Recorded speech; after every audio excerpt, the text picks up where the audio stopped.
Vă salut cu pacea Domnului și cu Maranata. Vine Domnul? Amin. Și dacă vine Domnul, cum îl întâmpinăm? Așa sau așa? Dragii mei, în aceste vremuri tulburi, Dumnezeu ne cheamă cumva să fim mai deosebiți de lume, da? Pentru că lumea asta, vedem cum este, e într-o frământare continuă, da? Și Dumnezeu ne cheamă cum? Să fim mai deosebiți. Să avem pacea Lui în inimile noastre, să avem liniștea Lui în sufletul nostru. Suntem copiii lui Dumnezeu sau nu suntem? Toată lumea.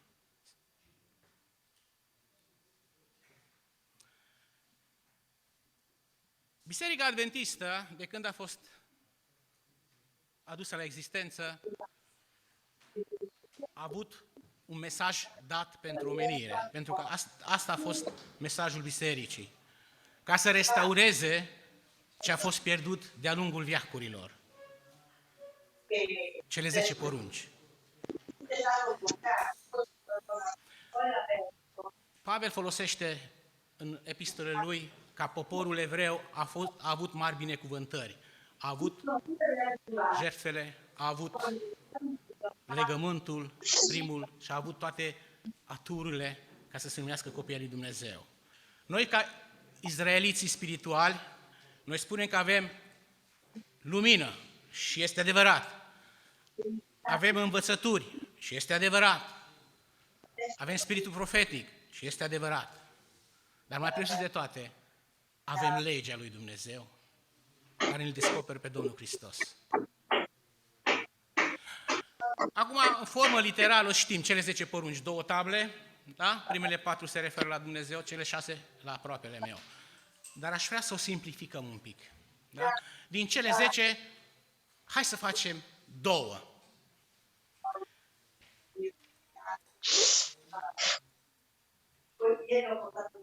În Luca, capitolul 10, versetul 25, ne spune: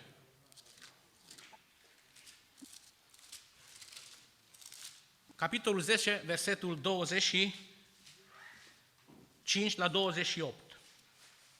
Un învățător al legii s-a sculat să ispitească pe Iisus și i-a zis: Învățătorule, ce să fac ca să moștenesc viața veșnică?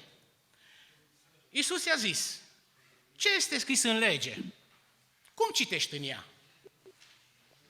El a răspuns: să iubești pe Domnul Dumnezeul tău cu toată inima ta, cu tot sufletul tău, cu toată puterea ta și cu tot cugetul tău, prima tablă, și pe aproapele tău ca pe tine însuți. Am să îndrăznesc să merg și mai departe, ca din cele 2 să fac una. Nu eu, Biblia. Galateni, capitolul 5.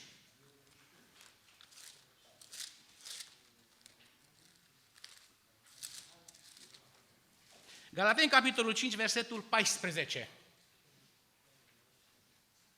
Căci toată legea se cuprinde într-o singură poruncă: să iubești pe aproapele tău ca pe tine însuți. Și în Roman, nu mai zic, spune Pavel, dragostea este... De 20 de ani de când sunt în Biserica Adventistă, am tot învățat de dragoste, păcat, lege. N-am înțeles-o până acum, 3 luni de zile, ce este legea, ce este dragostea, funcția dragostei, ce este păcatul și funcția păcatului. Dar pentru ca să înțelegem nu forma literară, ci spiritul la toate acestea, trebuie să ne întoarcem înapoi la creațiune. Înainte de căderea lui Lucifer, apropo, Lucifer, ce nume este acest Lucifer? Este purtător de lumină. După ce a căzut, din purtător de lumină a devenit ce? Împotrivitor, purtător de întuneric, Satana. Nu știu dacă știți, Spiritul Profetic spune așa: înainte de căderea lui Lucifer îngerii și toate ființele create în universul acesta nu știau că ei toți funcționează după o lege. Nu știau că există o lege. Ei pur și simplu trăiau. Pentru că așa a creat Dumnezeu. În momentul când în inima lui Lucifer nu știm că păcatul nu se poate explica, se zămișlește aceea îndepărtare de Dumnezeu, el atacă ce? Legea. Acum, legea de bază al lui Dumnezeu, al întregului univers, atât cele cu viață, atât cele fără viață, mă refer planete, de la cel mai mic atom și până la ființa creată, se bazează pe legea de bază, legea dependenței de Dumnezeu. Tot în acest univers se învârte și trăiește pe această lege de bază. Planetele se învârt, dependența de Dumnezeu. Și Satana acolo a lovit, în această lege. El nu vrea să fie dependent de Dumnezeu, ci independent de Dumnezeu. El vrea să fie ca singurul care este independent în acest univers este Dumnezeu. Restul suntem dependenți.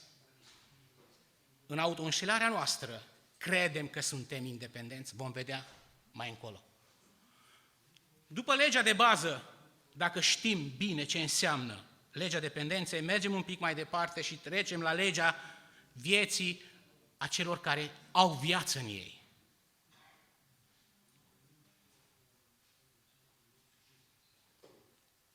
Când Dumnezeu l-a creat pe Adam, l-a creat din noroi, țărână, lut, cum vreți să numiți. L-a făcut la 4 metri, așa ne spune primul. L-a făcut cu totul. Dar era ce? Doar o statuie. Nu gândea, nu vorbea, nu auzea, nimic. A trebuit să facă Dumnezeu ceva. Ce a făcut? I-a dat suflare de viață. Și omul a devenit ce? Suflet viu. Acum, acea suflare de viață pe care vine de la Dumnezeu, noi o numim Duhul omului. Duhul omului este acel partea de spiritul omului prin care vin toate nevoile sale spirituale din Dumnezeu. Pentru că Dumnezeu, când l-a creat pe Adam și toate ființele acestea create, le-a creat cu nevoi. Noi, ca ființe create, avem un corp. Corpul nostru are nevoi fizice, are nevoie de hrană, are nevoie de apă, are nevoie de aer. E adevărat? Sau nu e adevărat? Și ca să-mi hrănesc corpul, ce trebuie să fac? Mă duc să-mi iau hrana, mă duc să-mi iau apa și iau aerul, respir. Dar ca să-mi hrănesc Duhul, spiritul, am nevoie de o hrană. Care este nevoia cea mai mare a spiritului omului? Care este nevoia cea mai mare a omului? Care este nevoia cea mai mare a omului? Când vă simți... Cum? A spus-o unul din afara bisericii, mă scuzați. Dragostea e cea mai mare nevoie a omului. Noi nu putem trăi fără dragoste. Dragostea este combustibilul universului. Pentru că Dumnezeu este dragoste, El dă. El produce această dragoste. Noi, ca ființe create, nu putem produce nimic. Nici chiar dragoste, care e spirituală, nici chiar libertate, și aia e spirituală, nici chiar pace. Noi trebuie să ne hrănim aceasta luând de unde? Luând din Dumnezeu. Prin legea dependenței, noi suntem dependenți de Dumnezeu. Și prin legea vieții, noi luăm din Dumnezeu, ne hrănim spiritual. Și în momentul când ești plin de dragostea lui Dumnezeu, ce faci? Paharul când este plin, dă peste? Dai. Când spune să-L iubești pe Dumnezeul tău din toată inima ta, înseamnă că trebuie să mergi la El, să te hrănești. și să-L iubești pe aproapele tău, să-L dai mai departe această iubire și această dragoste a Lui. Legea vieții, pe lângă legea de bază a dependenței, este a lua din Dumnezeu hrana spirituală de care are nevoie Duhul nostru și a da mai departe. Pe legea asta se bazează întregul univers, toți îngerii, asta se cheamă dragoste agape. Iau din Dumnezeu și dau mai departe. Acum, Dumnezeu o creează pe Eva și îți face un ajutor potrivit pentru Adam, toate bune și frumoase. Amândoi se hrănesc de Dumnezeu, se întâlnesc cu Dumnezeu în răcoarea dimineții, Dumnezeu îi învață toate legile sale, îi învață toate cum funcționează ei, cine sunt ei și mai învață un lucru. Le mai spună că este cineva în acest univers care s-a împotrivit lui. Să aveți grijă. Și i-a pus în Eden, i-a pus acolo să mănânce de toate și i-a pus și un pom, pomul cunoștinței bine și răului. Și știm că Satana n-avea acces decât acolo, în pomul acela. Acum, cum a făcut Eva? Cum nu s-a îndepărtat un pic de Adam și merge să privească pomul acela. Și în pom cine este?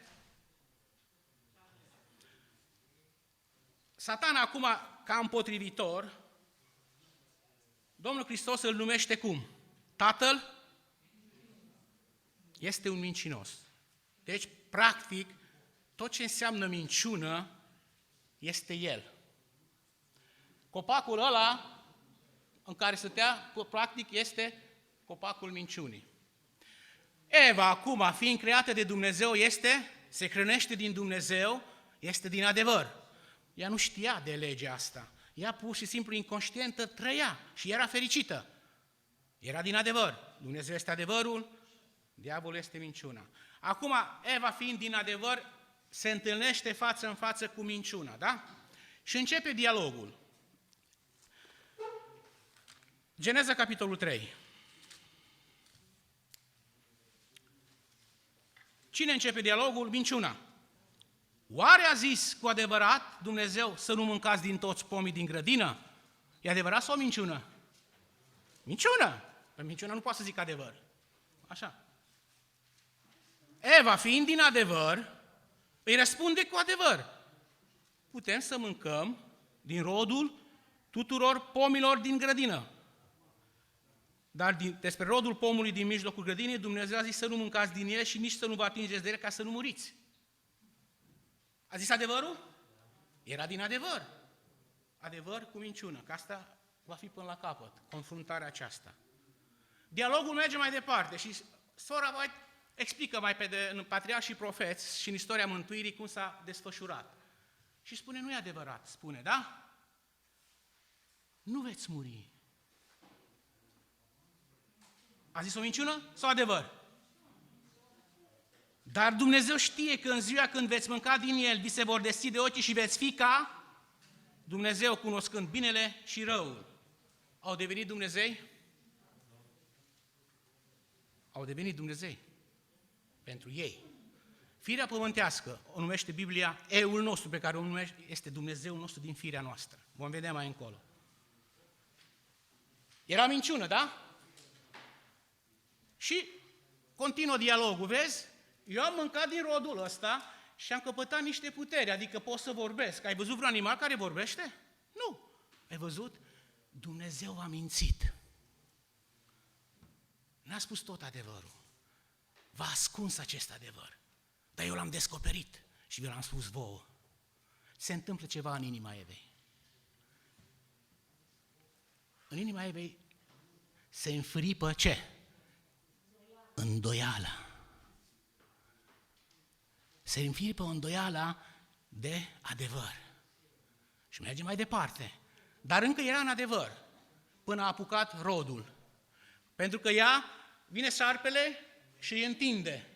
Nu i-o bagă forțat. Îi întinde, rodul, da? Eva ce a făcut? A luat. În momentul când a luat, toată încrederea ei din adevăr se mută în ce? Toată îndoiala, e umplâtă toată ființa ei de îndoiala de adevăr, da? Și acum credința ei este în? Ea crede minciună. Ea devine minciună.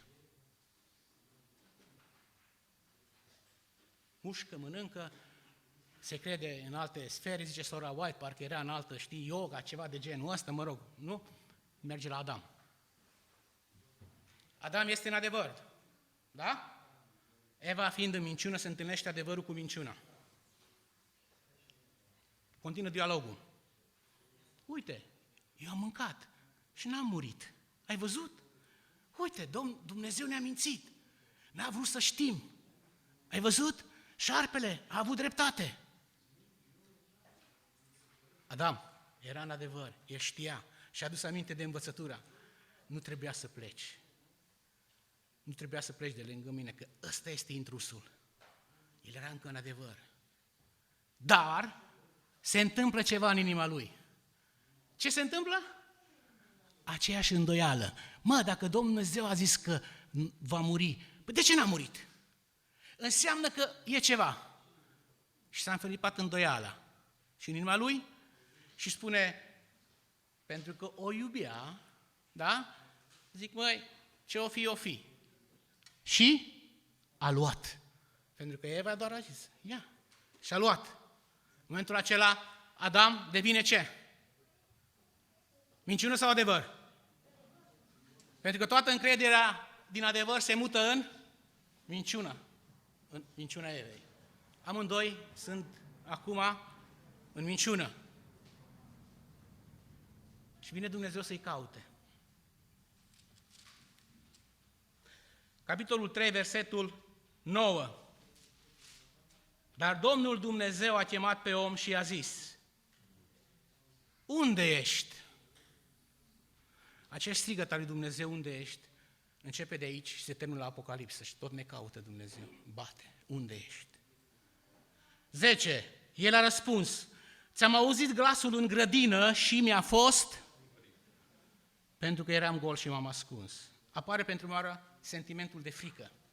Dragii mei, acest sentiment de frică îl va exploata diavolul până la sfârșit.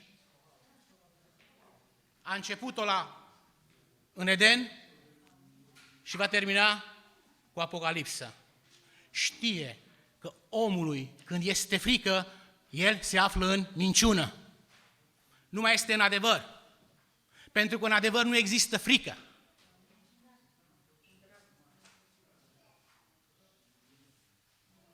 Dragii mei, când vă năpădesc fricile, temerile, gândiți-vă unde vă aflați.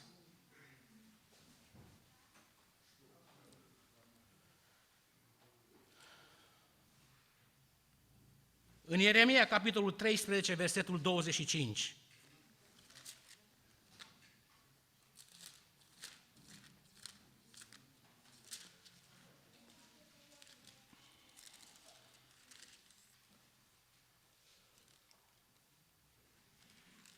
Versetul 25. Ai găsit, Liviu? Ce scrie acolo? Citiți, iată-ți soarta, partea pe care ți-o măsori, zice Domnul, pentru că m-ai uitat și ți-ai pus încrederea în ce?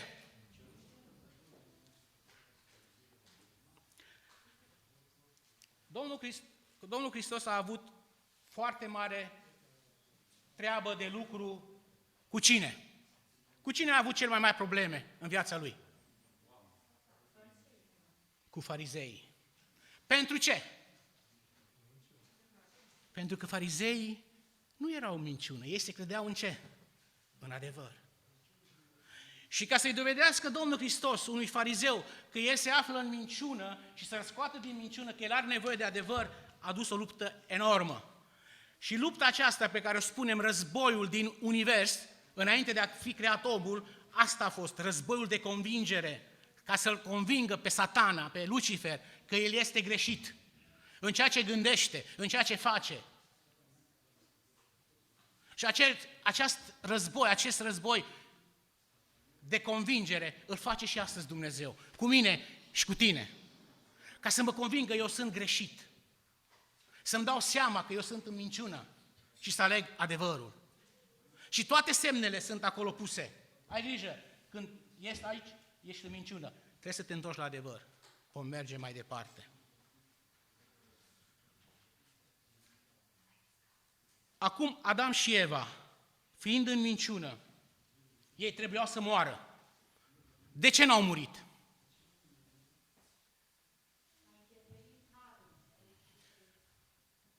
Deci, uitați-vă la cablurile acestea. Da? Acele apărături ale lui Liviu, dacă n-ar fi conectate la o sursă de curent, ar funcționa? Omul, dacă nu este conectat la o sursă de viață, am funcționa, am trăi? Și singura sursă de viață este Dumnezeu. El este viața. În momentul când Adam și Eva au hotărât să se deconecteze de la sursa de viață, ei trebuiau să moară. Dar Dumnezeu a făcut ce? A făcut un bypass. Acest bypass se numește har. Am folosit bypass-ul în termen medical, dar știți ce înseamnă, da? Când ai o venă cu probleme, îți face medicul un bypass ca să trăiești.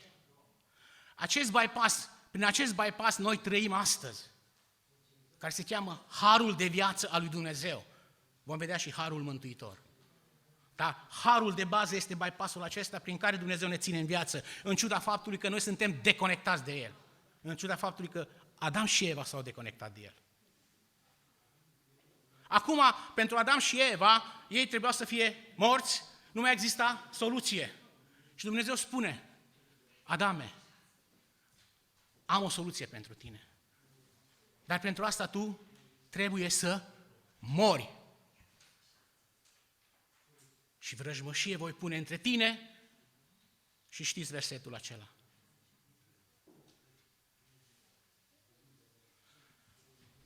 După discuția asta, ca să-l demonstreze practic ce înseamnă moarte, Dumnezeu ia un miel, îl taie și îl înjunghe în fața lor și îi spune, pentru că ei teoretic știau ce înseamnă moarte, practic nu știau. Știau practic ce înseamnă moarte? Nu. Dumnezeu a trebuit să demonstreze practic ce înseamnă moarte. Tai un miel și vedeți, asta înseamnă moarte când ești deconectat de mine. Mori. Nu că vreau eu, ci așa ați ales voi. Și de atunci, sistemul jertfelor în asta constă, ca să-l trezească pe om ce înseamnă despărțirea de Dumnezeu. Plata păcatului, spune, este... Acum, baza păcatului, că noi ce am discutat până acum sunt doar efectele păcatului și noi încercăm cumva să soluționăm, să rezolvăm efectele păcatului. Și nu încercăm să vedem cauza. Dacă rezolv cauza, efectul dispare. Spune, fum fără foc? Nu este, nu? Tu sări la fum sau sări la foc? A? Ce stinge în prima oară? Fumul sau focul? Noi sărim mereu la efecte. În loc să vedem cauza principală a păcatului. Și acum, cauza principală, baza păcatului care a fost în inima lor, îndoiala, neîncrederea în Dumnezeu. Adică și-au mutat încrederea în adevăr și-au mutat-o în minciună. De aici pleacă baza păcatului și restul sunt efecte. După ce au spus că au devenit veți fi ca Dumnezeu, au devenit Dumnezei. Vă întreb, sunteți proprietari pe acest pământ? Ba da, asta doar o spunem cu gura, dar inima nu. Avem mașini, avem case, avem copii, avem familie. În fața lui Dumnezeu nu se poate spune asta. Nu? Știți ce înseamnă proprietate? Când te crezi inconștient proprietar?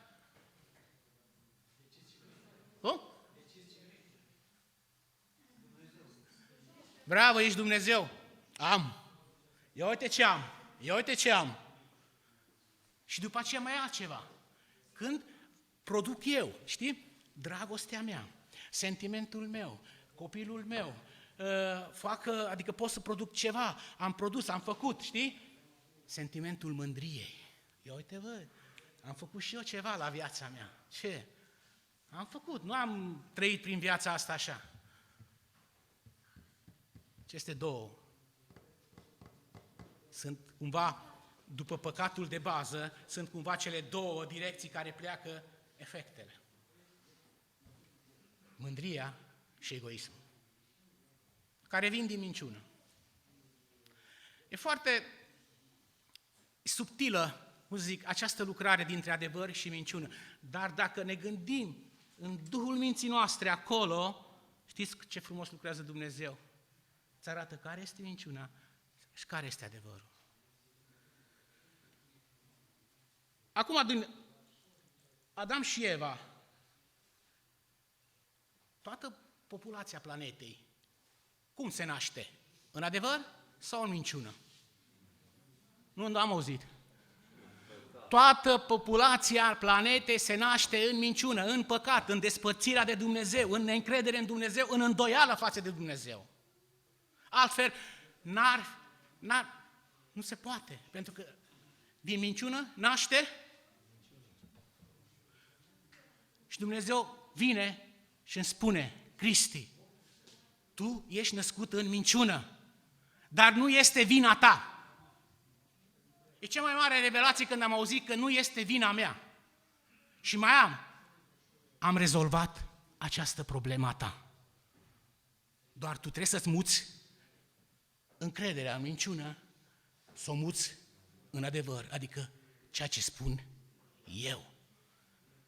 Și aceasta este adevărul lui. Când spune Dumnezeu acolo să nu te temi, de ce nu mă mai tem? Înseamnă că eu sunt unde? Nu, am câteva versete cu inima, dar sunteți convinși, nu? Că din inimă ies ce? Inima este nespus de? Știm, mergem mai departe. În Apocalips, capitolul 3, este, cum ar veni, ne regăsim noi ca biserică, așa-i? Este cumva capitolul nostru. Capitolul 3, versetul 17.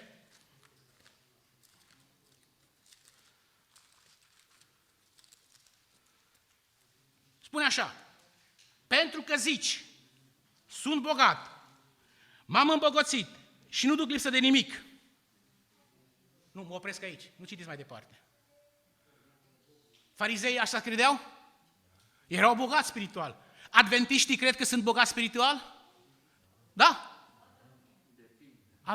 Avem lumină, depinde, zice fratele Samuel. Și merg mai departe și spune, și nu știi că sunt ticălos. Cum adică, Doamne, eu ticălos de 20 de ani, cum adică să fiu ticălos? Doamne, nu știu că sunt ticălos, înseamnă că, n-am știut. Nenorocit, sărac, orb și gol. Doamne, m-ai dezarmat complet. Cum adică eu care știam de la A la Z și îmi spui că nu știu, că sunt, adică sunt în minciună. Cum, Doamne, dar trăiesc în minciună? Da, Cristi. Și ce trebuie să fac? Și acum Dumnezeu este strigătul tuturora care caută cumva și își dau seama că trăiesc în minciună, caută cumva să scape de această trăire în minciună. Psalm, capitolul 139.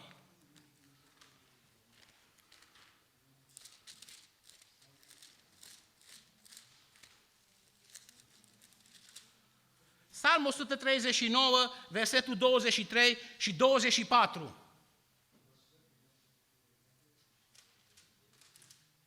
Cercetează-mă, Dumnezeule, și cunoaște-mi inima. Încearcă-mă și cunoaște-mi gândurile.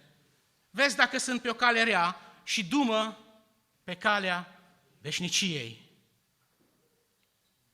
Nu cunoaște Dumnezeu inima? Ba da. Ce-i de făcut? Dacă ar fi fost ca Dumnezeu să ia un organ din trupul lui Adam și să-l înlocuiască cu altceva, n-ar mai fi nevoie să vină Domnul Hristos. Dar viața lui Adam este sortită morții, pentru că a ales el. Și Dumnezeu, ca să ne scape de această moarte, vine cu soluția. Domnul Hristos. Și în Proverbe, capitolul 23 cu 26,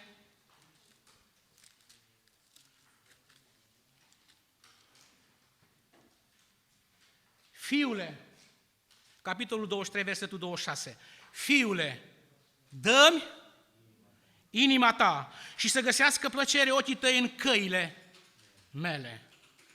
Doamne, dar nu pot. Cum fac? Merg înapoi la Apocalips. Apocalips, capitolul 3. După ce îmi demonstrează Dumnezeu că sunt în minciună, versetul 18, capitolul 2, versetul 18. Te sfătuiesc să cumperi de la mine aur curățit prin foc, ca să te îmbogățești, și haine albe ca să te îmbraci cu ele și să nu se vadă rușinea golicinii tale, doftorie pentru ochi ca să sungi ochii și să vezi. A cumpăra implică două acțiuni, da? A da și a lua. Când erau necăzuți, Adam și Eva, prin legea vieții, luau și dădeau, asta e legea vieții, minciuna i-a schimbat. Dau ca să primesc. Asta e lumea pe care trăim astăzi. Am schimbat legea prin inconștiența noastră. Dăm totul ca să primim înapoi. Mă duc la muncă ca să primesc bani. Dau bani la orice ca să primești ceva în schimb. Și Dumnezeu, în minciuna noastră, în această lege de a da și a primi, spune, te sfătuiesc să cumperi. Așa cum știi tu, vino, dă-mi inima ta și îți dau alta. Unde? La cruce. Domnul Hristos a venit, s-a întrupat în viața lui Adam, așa, în minciună, și a pus această viață pe cruce. La înviere Dumnezeu a dat o nouă viață pe care ne-a dat și nouă. De asta spunem, viața nouă în Hristos. Nu viața lui Adam. Viața lui Adam nu va mai intra în împărăția lui Dumnezeu, ci viața nouă în Hristos, care este la cruce. La cruce, dragii mei, se află schimbul acela. A da și a lua. În minciuna mea, mă duc cu inima mea la cruce, mă duc cu goliciunea mea, cu orbirea mea, și Dumnezeu mi-a pregătit o inimă nouă, mi-a pregătit un duh nou, mi-a pregătit o haină și o viață nouă. Ce trebuie să fac? Același procedeu, cum a făcut-o Adam și Eva. Au luat minciuna, Dumnezeu spune, ia adevărul, dar nu mi-o bagă în gură, trebuie să o iau. E acțiunea mea. Dar înainte de a lua asta, trebuie să trec pe la cruce. Să pun viața mea veche pe cruce.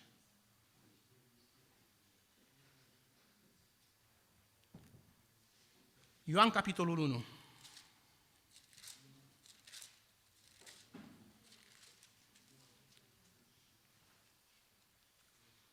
Ioan, capitolul 1, versetul 11 și 12.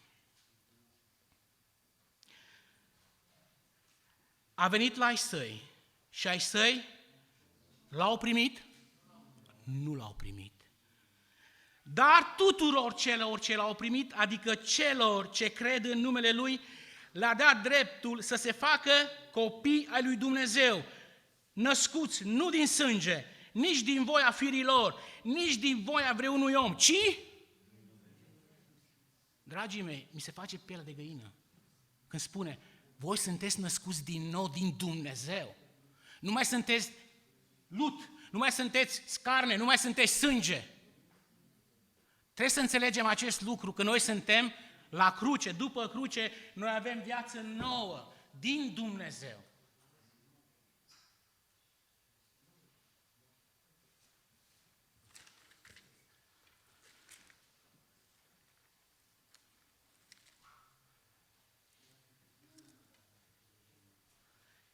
Efeseni, capitolul 4, versetul 22.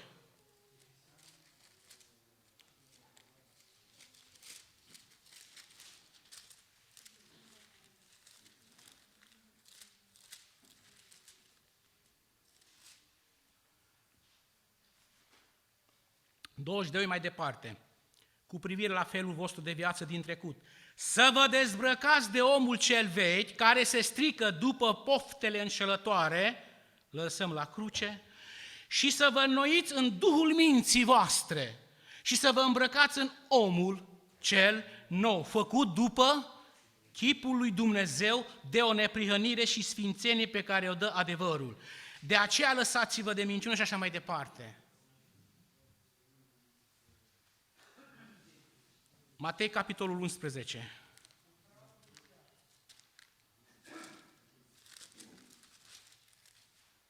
Matei, capitolul 11, versetul 28.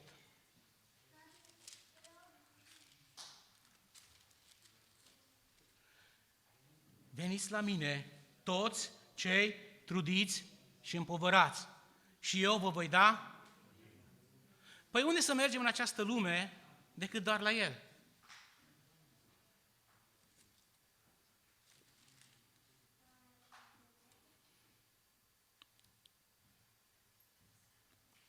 Acum, era strigătul meu înainte de cruce și după cruce, ce se întâmplă? În 1 Ioan, capitolul 3, în 1 Ioan, capitolul 3, versetul 9, Ioan spune așa: oricine este născut din Dumnezeu, nu, pentru că sămânța lui rămâne în el și nu poate păcătui, fiindcă este născut din Dumnezeu. Haideți să vedem. Dacă eu sunt conectat din nou în adevăr, da? Păcatul de bază este, de fapt, ce? Neîncrederea în Dumnezeu. Dar dacă eu am încredere în Dumnezeu, efectele păcatului sunt sau dispar? Dispar! Eu dacă am încredere în Dumnezeu, efectele n-am nevoie. Dispare minciuna, dispare supărarea, dispare mânia, dispare tot. De asta spune Ioan: oricine este născut din Dumnezeu nu păcătuiește, pentru că tu ești ancorat în Dumnezeu. Nu mai ești despărțit. Tu trăiești din Dumnezeu.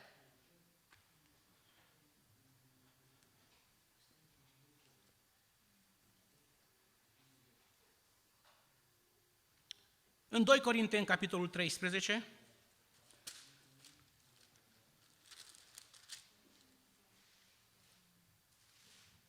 versetul 5.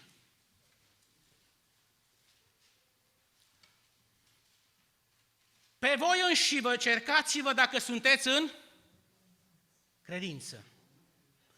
Pe voi înșivă cercați-vă. Cum să mă încerc dacă mai sunt în credință? Dacă eu sunt născut din nou, mă hrănesc din Dumnezeu, da? Care este cercarea mea dacă mai sunt în adevăr? Zaharia, capitolul 8, versetul 17.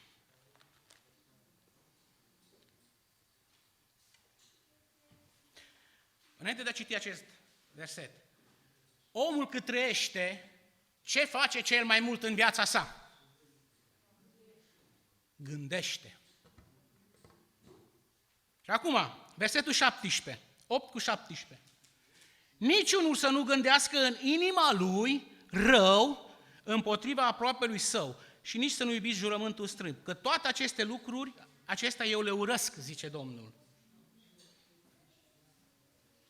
Spune, nu că să faci, nici să nu gândești, pentru că dacă ai gândit rău asupra cuiva, asta înseamnă că ești unde? În minciună, nu mai ești în adevăr. Și asta este vocea lui Dumnezeu, când ești supărat, ești mânios, Dumnezeu îți arată, vezi că ești conectat la minciună, vino înapoi la mine.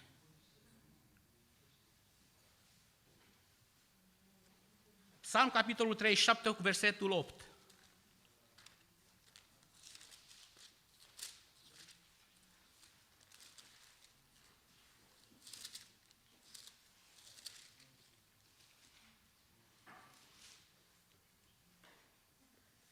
Opt și 9. Lasă mânia, părăsește iuțimea, nu te supăra, căci supărarea duce numai la rău, fiindcă cei răi vor fi nimiciți, iar cei ce nădăjduiesc în Domnul vor stăpâni țara. Toate aceste lucruri pe care le trăim, sentimentele astea de neputință, de mânie, dovedesc faptul că sunt în minciună.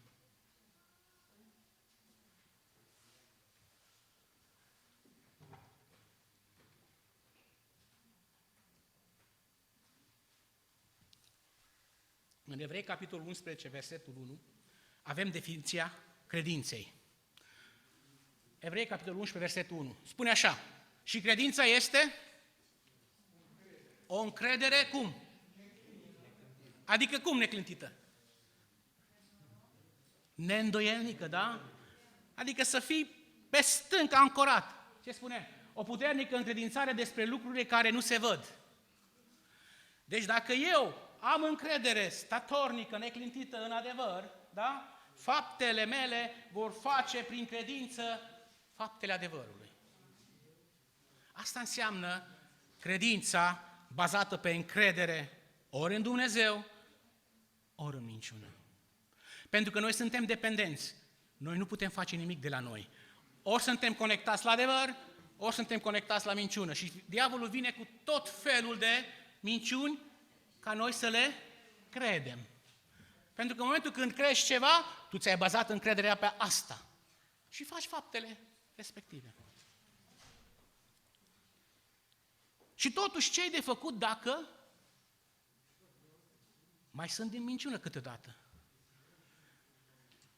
Este lucrarea lui Dumnezeu fantastică, pentru că eu nu știu că m-am născut așa și Dumnezeu azi un pic îmi scoate mânia, mâine îmi scoată supărarea, poimâine îmi scoată bârfa, răspoimâine îmi scoată, spuneți dumneavoastră ce? Toate. Nu poate să scoate de toate, că firea pământească nu poate lăsa deodată tot. Pentru că firea pământească este vrăjmășie cu ce? Și firea pământească trebuie răstignită în spiritul ei. Dar noi trăind încă fizic, noi avem firea pământească ca și cancerul în noi. Știți că noi avem toate bolile în noi, dar sunt inactive. Așa e și cu firea pământească. O avem în noi, dar să o facem inactivă. Cum? Cu încrederea pusă în Dumnezeu și în adevăr.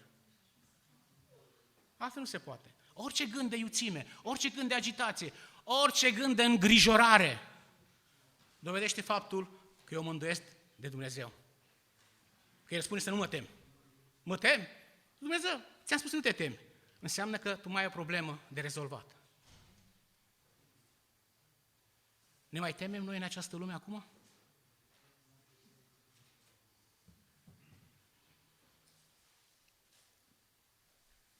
În Efeseni, capitolul 3, cu versetul 12,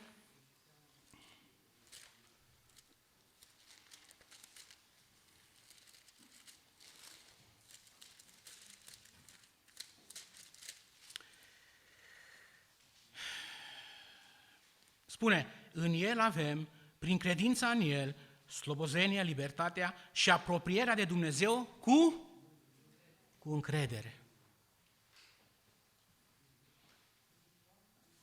Rămășița, Isaia, capitolul 10, versetul 20.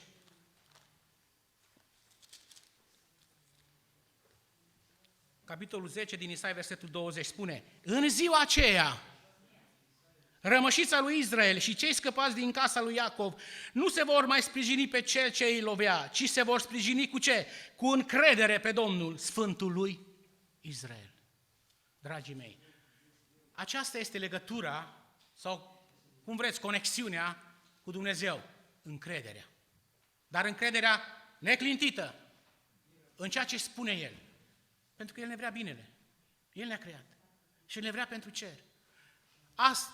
Avem acum viața nouă a Domnului Hristos. Noi nu mai suntem pământești. Spune, voi sunteți cerești. Pavel spune, cetățenia noastră unde este?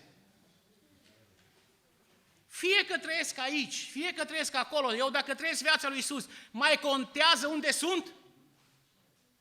Îmi mai este frică de moarte? Păi Pavel spune, viața eu trăiesc în Hristos și moartea este un? Diavolul, de-a lungul veacurilor, s-a folosit de acest sentiment de frică, frica de moarte, numai ca să ne despartă de Creatorul nostru, să ne despartă de Tata. Vă rog, experimentați încrederea totală în Dumnezeu și va dispărea frică, va dispărea îngrijorare, stres și tot ce vreți.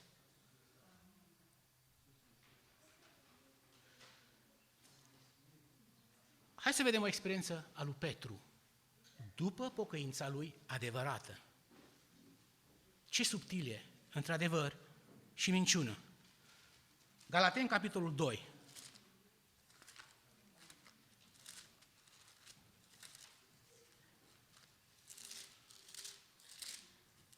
Galateni, capitolul 2, începând cu versetul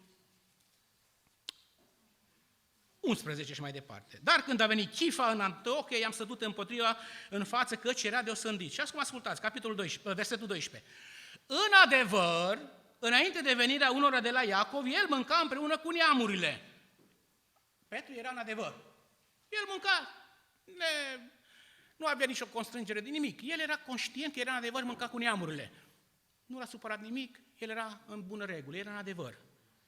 Dar, când au venit ei, s-a ferit și a stat deoparte de teama celor tăiați împrejur. Ați observat că este sentimentul acela? Teamă? Pentru că teama l-a făcut ce? Din adevăr automat a trecut ce? În minciună și s-a retras. Adică a făcut un mic compromis. Ce subtil e! Marele apostol Petru. Din adevăr, în minciună. Și Pavel l-a mustrat. Tu care trăiești în adevăr, așa repede ai trecut la minciună. Așa repede. Acum,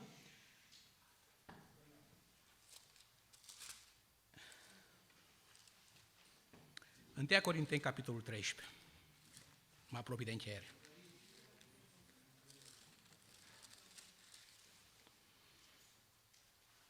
Dacă am simplificat toată legea într-o singură poruncă, dragostea, da? Capitolul 13, versetul 1 mai departe, spune: chiar dacă aș vorbi în limbi omenești și îngere și n-aș avea dragoste, ce sunt? Eu sunt în minciună, dar fac faptele așa, dar tot minciună sunt, pentru că n-am dragostea lui Dumnezeu. Și chiar dacă aș avea darul prorocie, să prorocesc ce? Tot. Și aș cunoaște toate tainele și știința, și cunosc lumină, tot, învățături, teorie. Chiar dacă aș avea toată credința, încât să ce? Să mut munții. Dar dacă n-am ce? Conexiunea aia de la Dumnezeu, sunt nimic. Și chiar dacă mi-aș împărți averea și tot, fapte bune și facem, dar dacă nu sunt conectat la adevăr, degeaba. Și acum, versetul 4, vă rog, în cuvântul dragoste, puneți-vă fiecare numele dumneavoastră. Fiecare să citească, puteți să faceți un afiș acasă, să scrieți acest lucru, dragostea, și vă puneți numele. Și ca să vă izbiți ochii în fiecare zi. Și hai să citim. În loc de dragoste, puneți-vă fiecare numele. Cristi este îndelung răbdător. Este plin de bunătate. Cristi nu pismuiește. Cristi nu se laudă. Cristi nu se umfle de mândrie. Nu se poartă necuvincios. Nu caută folosul său. Nu se mânie. Nu se gândește la rău. Nu se bucură de nelegiuire, ci se bucură de adevăr. Acoperă totul, crede totul, nădăjduiește totul, suferă totul. Și la urmă, 13. Acum doar rămân aceste trei: credința, nădejdea și dragostea. Dar cea mai mare?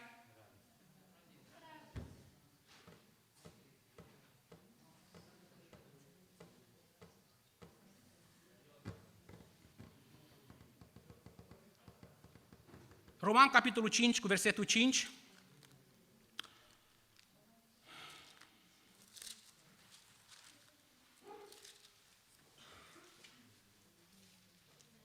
Spune Pavel: această încredere care mi-am pus-o în Dumnezeu, care este neclintită, capitolul 5, versetul 5, spune: însă nădejdea aceasta nu înșală, pentru că dragostea lui Dumnezeu, cum?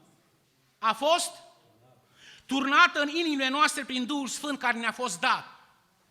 Noi ne plângem că Duhul Sfânt nu vine. Păi dacă nu cred, cum să mai vină? Eu trebuie să cred și prin canalul acesta Duhul Sfânt va veni. Dumnezeu spune, a fost turnat în inimile noastre. Doar trebuie să cred.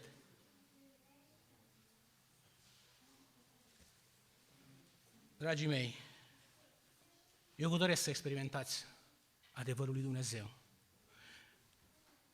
Nu odată, nu de 2 ori, ci zilnic.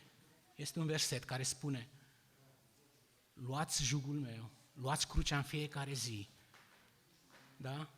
Și urmați-mă.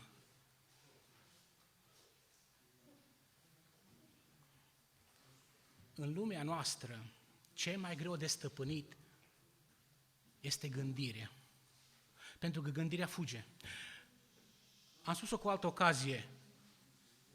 Când vă rugați în taină, puteți să stați câteva zeci de secunde cu mintea la Dumnezeu sau vorbiți una și mintea umblă aiurea? E greu. E greu să ne stăpânim mintea și gândurile.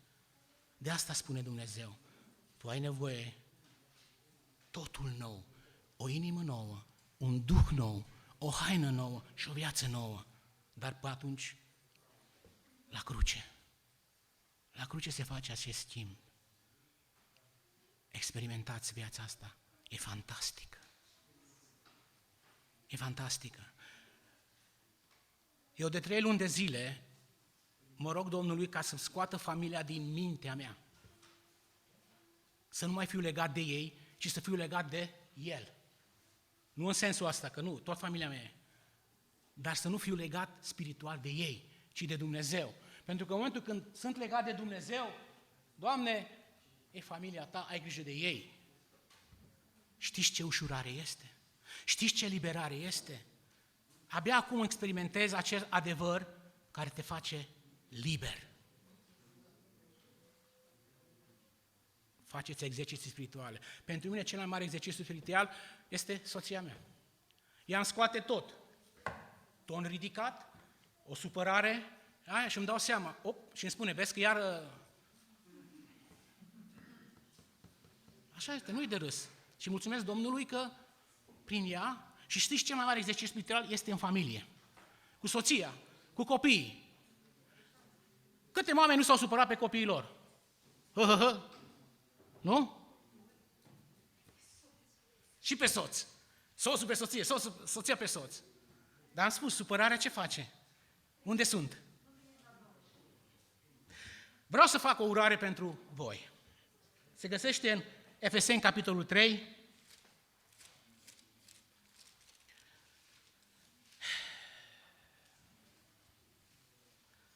Versetul 16.